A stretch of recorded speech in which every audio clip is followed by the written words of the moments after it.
Here are 20 things I don't tell you about living and traveling in Peru. Heads up, some of these you might find a little upsetting or maybe even a little disturbing. All right, let's go. The ocean is the world's dumping ground, literally. So sometimes you'll get eye and ear infections when you're surfing. And why is that? Because cities are dumping sewage in the ocean. In Lima metropolitan area, a significant portion of sewage is discharged directly into the Pacific Ocean without treatment. I saw this in other coastal cities along the Peruvian coast. In fact, I actually got some video of one where they set up a pump and they were pumping discharge right into the ocean. And unfortunately, this happens quite often because there's insufficient infrastructure, there's insufficient treatment plants, and there's lack of funding. And they just don't have the infrastructure or the money to properly treat. So what ends up happening is the only thing they can do is they set up pumps and they dump it in the ocean. Now, is this only happening in Peru? No, it happens in fact, all the countries along South America. I saw it in El Salvador, Ecuador, Guatemala, Mexico, Costa Rica. And even Canada got caught doing it a couple of years ago. It happens everywhere. And this leads me to plastic contamination in the ocean. If current rates of plastic pollution continue, it's estimated by 2050, there could be more plastic in the ocean by weight than fish. This means that the ocean could become so contaminated with plastic that swimming, diving, and other activities could become unsafe or unpleasant. And microplastics can either enter the food chain, potentially affecting humans who consume seafood or marine products. Next, beaver fever alert. Some street food can sometimes come with unwanted microscopic friends. They're actually microscopic parasites. They can get into your stomach, and usually it's from street food or food poisoning. It does happen. I got food poisoning twice. Usually everyone you come across that you travel with eventually gets sick at one point for a few days.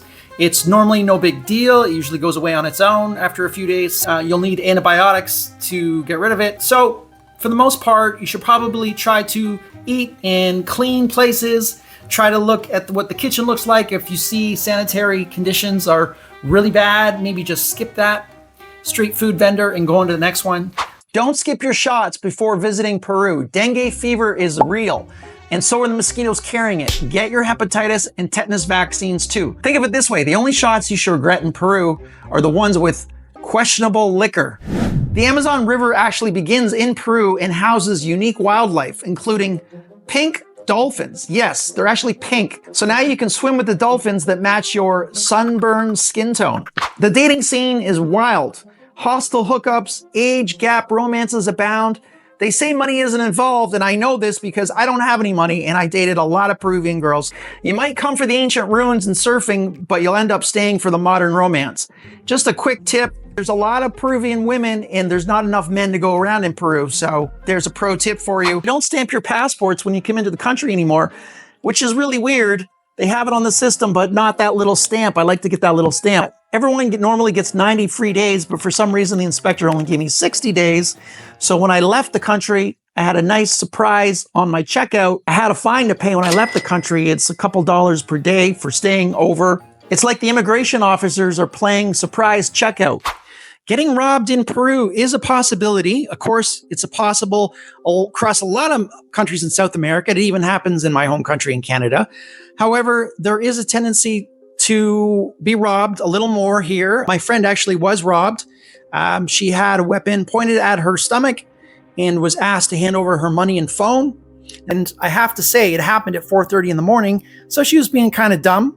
Actually, she was being really dumb. Going out at 4:30 in the morning is just, stupid. You need to have some common sense when traveling or even any parts of the world going out at that time of night. You're going to ask for trouble. Strange thing is, she didn't actually give up her phone. She's 18 years old, bit of a Gen X, I guess. They need their phone. Anyways, nothing happened to her. Instead, the robber decided to turn his weapon on her friend and robbed her friend instead, and she got away scot-free. Somehow, nothing bad happened to either of them. But, use some common sense when traveling around, especially in countries where there is more poverty. Keep that in mind. Probably don't go out after 12. If you do, take a tuk-tuk.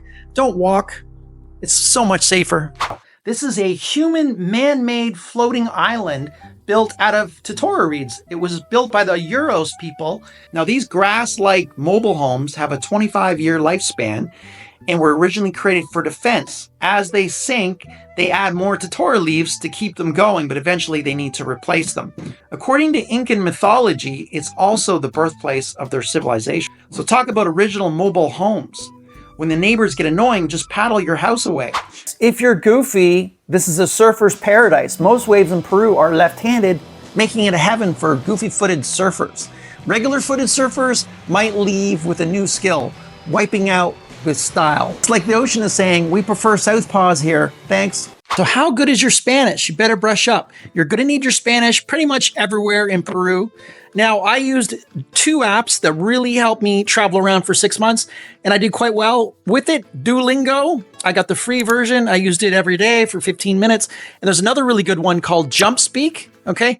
Of course, 2 weeks of lessons at the beginning of your travels would really go a long way. Some of my friends did that, and they really excelled in their Spanish. So no hablo español is not going to get you very far on your first few days.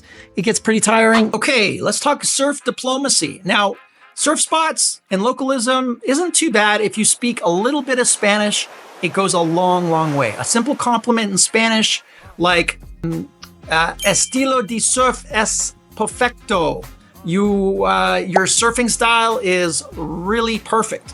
And one more, try this one. ¿Quieres esta ola? You want this wave? I use that all the time. And that saved me so many headaches. A lot of the time they would actually give me the wave when I asked that. So just a few little phrases for you. Learn your Spanish. It will go a long, long way. Most hostels and places you're gonna stay at lack AC and proper heating. It's just the way it is in Peru. Now, unless you pay some premium money, you can get into the luxury hotels. They have some nice AC, but for the most part, you're going to be having to go without. You're going to go the all natural way. Open a window, turn on a fan, and go down to your shorts. That's the only thing you can do in the heat. The good news is most of the country is actually quite comfortable. They have a great temperature between about anywhere from 22 to 27 degrees Celsius. So most of the time you're quite comfortable. It's a beautiful temperature. In Lima, for example, or Cusco, it does get a little rainy and chilly in the wintertime. In certain parts of Peru, like Cusco, you're going to need an extra wool blanket. And in Mancora, it's going to get really hot, which is in the north part of Peru. In the summertime, it gets up to around 32 degrees. So it was pretty hot. Like you're always going to be in shorts. All right, potato paradise. Peru is the potato birthplace with over 4,000 varieties, domesticated 8,000 to 10,000 years ago, and later it was introduced to Europe after the Spanish conquest. It's the original couch potato homeland. In Peru, counting carbs means trying to sample all 4,000 varieties before your vacation's over. Now, cuts and scratches heal slower here due to the heat and bacteria in the water. So pack extra bandages, maybe some antibiotics, because your little toe scrape might become your longest lasting relationship in Peru if you don't take care of it. Warm waters do bring jellyfish that occasionally deliver little love taps. The marks only last a few hours. I did get a couple of them when surfing. It's not a big deal. They don't really, just think of them as nature's temporary tattoos. Painful, unwanted, and eventually fade away. Internet. The internet's actually pretty good. Surprisingly reliable internet in most cities. You can still make everyone back home jealous with real-time social media posts. Now, medical care can be really expensive without insurance. So one traveler that I met paid $200 for a simple doctor visit. He had to get checked, do a few basic tests because he had a really bad flu. He bought a bunch of expensive medication and walked away with a $200 bill. So even if you have like minor stuff, like maybe a rash or really bad mosquito bites, which I've seen as well, it can be expensive, especially outside of Lima, and the smaller towns in Peru can get really expensive. So health insurance is an absolute must, and take it from someone who broke their collarbone. It's fine now, but I broke it traveling, and I was so glad that I had insurance at the time. I left a couple links to some good health insurance companies below if you need those. All right, let's go on to the next one. Okay, living in Peru actually is very affordable. It's one of the most affordable destinations I have ever seen, traveling the world for 2 years. It's actually, Lima is one of my favorite all-time cities to live in. I could see myself living there long term.